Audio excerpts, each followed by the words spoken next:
ल है साथीहरु, आजको नयाँ द्वाली चाहिँ यहाँ हेर्न सक्नुहुनेछ है। एकदमै दामी द्वाली भेटेको छौँ हामीले र यहाँनिर अब कति माछा निस्किन्छ हेरौँ है। तपाईहरुलाई देखाउने छु द्वाली पनि र फलो गर्नु नबिर्सिनुहोस् होला गाइसहरु है। एकदमै दामी द्वाली चाहिँ यहाँनिर हेर्न सक्नुहुनेछ है। यो अलिकति मुख मात्रै छ, यसलाई ट्याप्पै सुकाएर चाहिँ पानी यता लगिन्छ है। अनि यहाँ ओह्रालो हेर्नुहोस्, एकदमै दामी ढाड भेटेको छौँ हामीले। तलसम्म मोर्छ है। र ढिलो नगरिकन अब यहाँनिर द्वाली थुन्ने काम चाहिँ गरिहालौँ हैन गाइसहरु। र यहाँनिर यति खोलेर यहाँ ठ्याप्पै बनाउनु मात्रै छ। र आज चाहिँ माछा निस्किन्छ निस्किँदैन त्यो पनि भिडियोमा सरसार हालिदिन्छु है।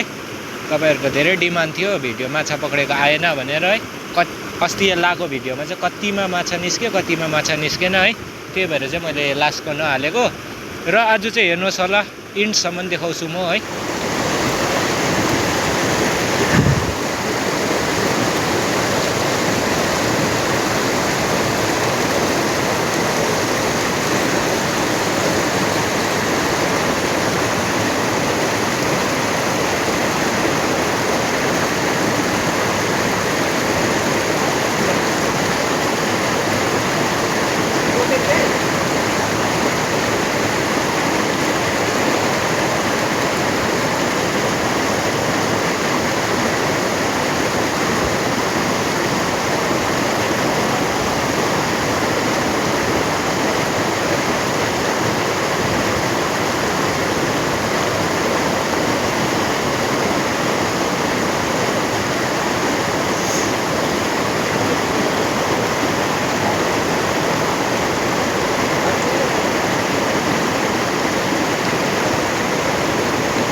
कहाँ रहेछ?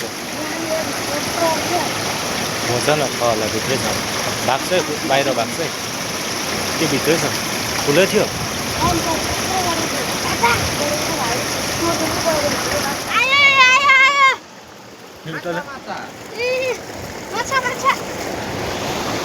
असला असला द्वालीमा निस्के।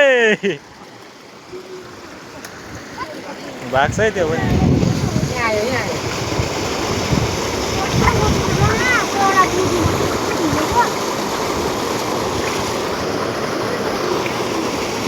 के छ त है? के छ नि माछा यहाँ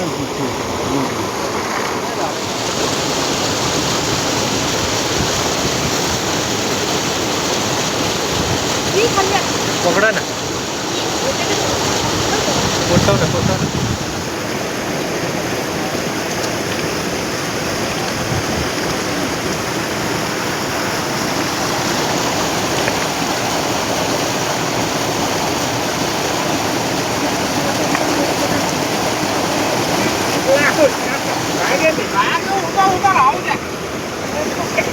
कहाँ भाग्छौ?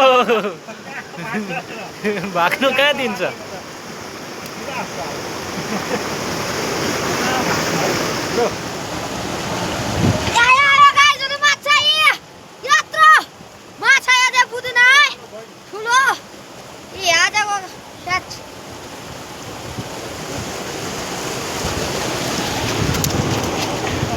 साथीहरू यो